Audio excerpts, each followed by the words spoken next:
All right, everybody. Today we're going to talk about the Defibtech, aka the Fifth Man, the Thumper, the ARM. Let you know how it works.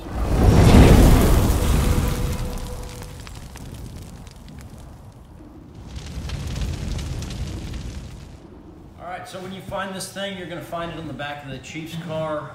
Station 4, Station 37s, and 26s also has one. It's going to come in this giant lunchbox. When you take it out, it's going to be pretty obvious how it all comes out of there. You've got your back plate, you've got your frame, and you've got your compression device. In here, you've also got your neck strap. This is a key piece of equipment here that needs to go on when you apply this device.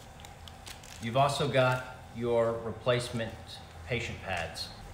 There's also a spare battery. So probably the most important thing to remember when you're using the Defibtech is to make sure you coordinate your patient movements and choreograph that with applying this device. You don't want there to be more than 10-second pauses in your compressions. So you're going to be doing your compressions.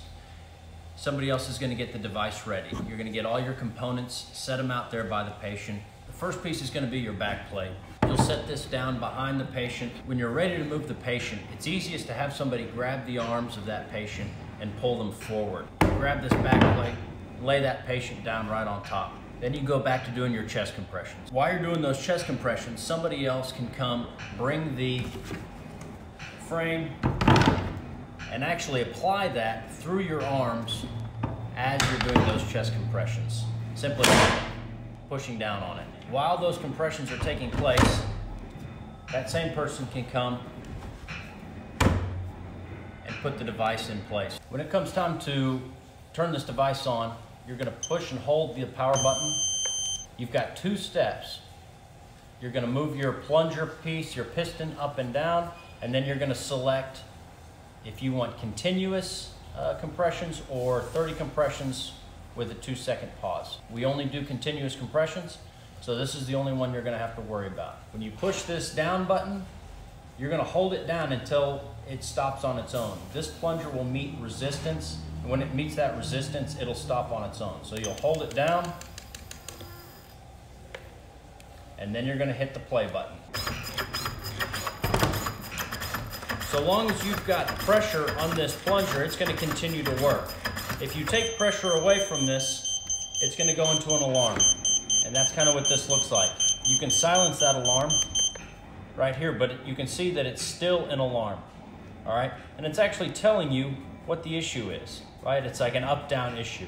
I'll unmute it so that when I start addressing this issue right here, you'll be able to see that it takes it out of alarm and is starting to get back to its normal function. So you can hear it's an alarm. I'm going to put some back pressure on the plunger. I'm going to push down. It's going to meet resistance again, and we're going to hit play. And it's back working. I can pause this if we need to check for a rhythm. It's always going to pause it in the up position. Now that's pretty much it. That's in a nutshell how to use this thing. I mentioned the neck strap right here. This is going to attach right on this little side piece, this little metal piece right here. And all you do is it just presses straight on. When it's time to pull it off, it just comes straight off.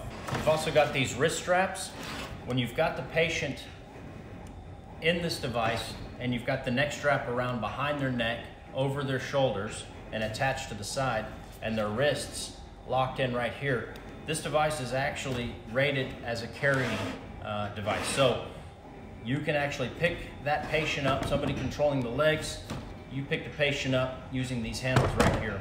To release, you're going to use these paddles, right? So as you release, you'll see this bottom piece kick out, and it's going to kick out just like that. So just be mindful if you are using this to pick somebody up or to carry them, keep your knuckles away from this thing. When it comes time to clean, it's a simple matter of just taking the device apart. You can spray this part down with hydrogen peroxide, wipe it down. Take your damp rag that you just used with this and wipe this part of it down. They ask that you don't spray this directly, keeping it out of some of these open components and off the piston. This piece is swappable. To take this off, you're going to pry this off of here.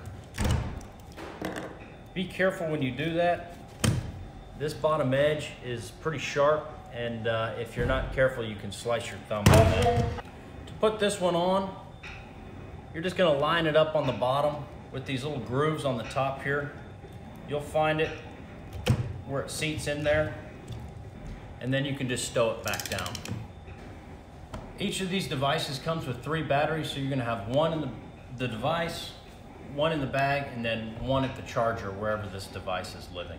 All right, that's it. That's everything in the bag. So I hope this is useful for you. If you guys like this, check out the YouTube channel that the training center has on YouTube.